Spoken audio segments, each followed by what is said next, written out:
Alright, so your question is question number 1. Okay? Question number 1. What ways can you foster more meaningful and social connections in our barangay? Again, what ways can you foster more meaningful and social connections in our barangay? Okay, yours. Yes, again, candidates, you can answer in Hiligaynon, Kinaraya, or in any language or dialect. Okay? Alright, go. Hello. Thank you po.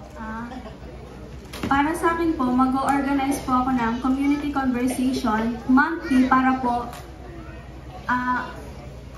monthly para mapag-usapan ng mga tao dito sa barangay namin yung mga problema na kailangan solusyonan. Yun lang po. Thank you.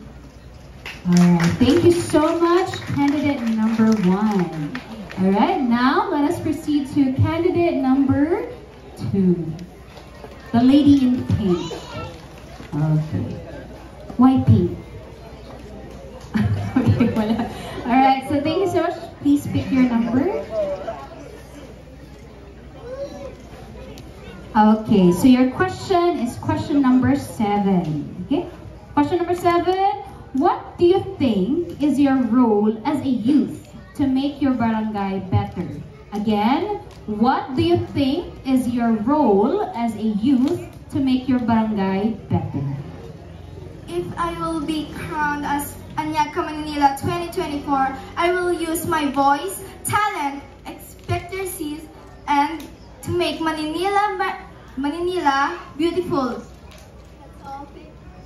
Okay, thank you so much. Candidate number 2. So she will use her talent, her voice, okay, to make Manila better. Okay, thank you.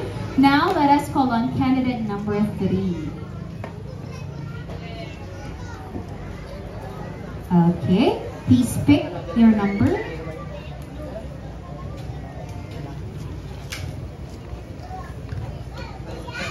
Okay, we have number 2.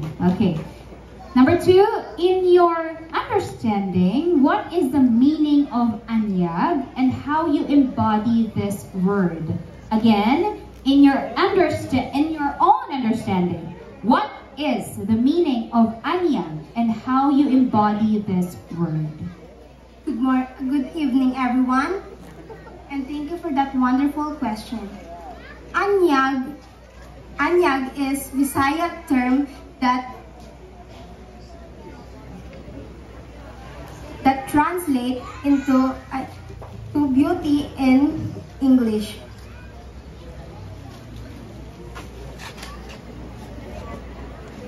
Ang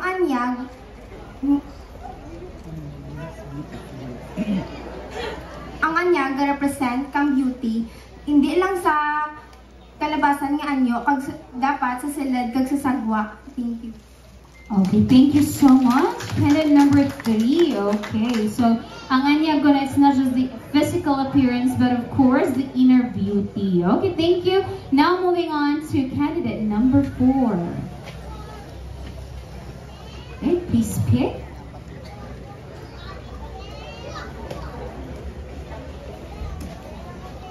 All right, and that is number 8. Okay, question number 8. What is the essence of beauty pageants in making a social change? Again, what is the essence of beauty pageants in making a social change? Beauty pageant, it helps people.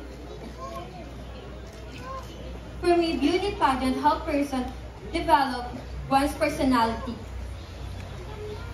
Social change.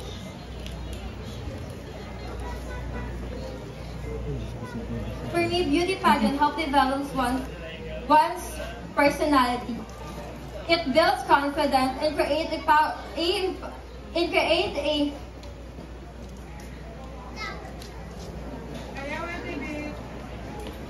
It builds confidence and helps empower women. For me, beauty pageant, it develops one's personality and also create a confidence and also empower women. And also it is a part on and light that it is a torch and light and path that amidst darkness, and also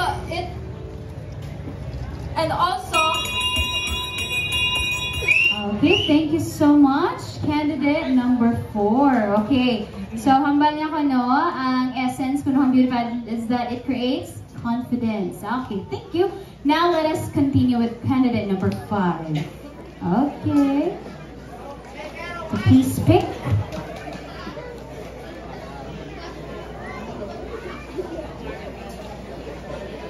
And your number is question number 4. Okay. So, if you will be crowned as the Anyag Ka Maninila 2024, how can you influence your fellow Maninila youth to be active in the community? Again, if you will be crowned as the Anyag Ka Maninila 2024, how can you influence your fellow Maninila youth to be active in the community? Tama. Wala agad kaso. Una sa tanan, dapat manunok kita sa ating kapaligiran. Dapat aktibo kita pa may para kaya kita sa mga dengue. Tilad nga panahon ay rakarin tilad nga rakarin sa kahit nga dengue. Kaya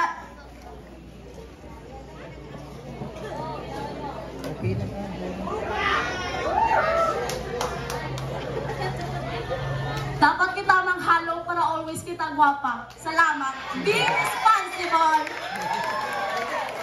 Okay. I like the confidence. Insakto gidman. Okay? Dapat maghalong para guwapa. Okay. Alright, and our last candidate, we have candidate number 6. Okay, please pick.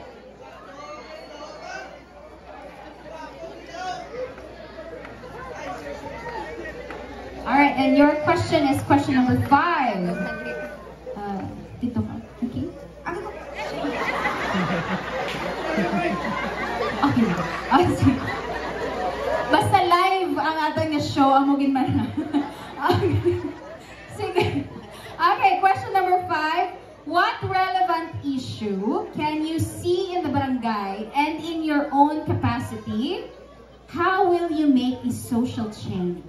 Again, what relevant issue can you see in the barangay and in your capacity? How will you make a social change?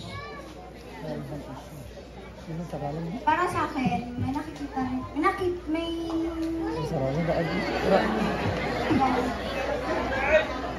napansin ko na sa Maynila may mga kaso ng teenage pregnancy at kailangan natin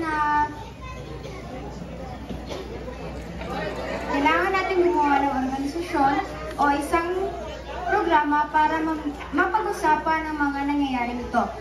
May iba na tao na mga magulang na nakikipagkasundo sa ibang tao para sa kanilang anak o para sa kanilang future kumbaga.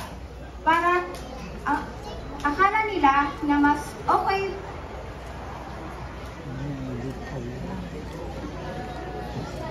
okay sa kanila na ibang tumulong sa anak nila sa pagpapalaki kaysa sa kanilang sariling responsibilidad na parang pinasa na rin nila sa iba na pagkakasundo para sa kanila yun lang.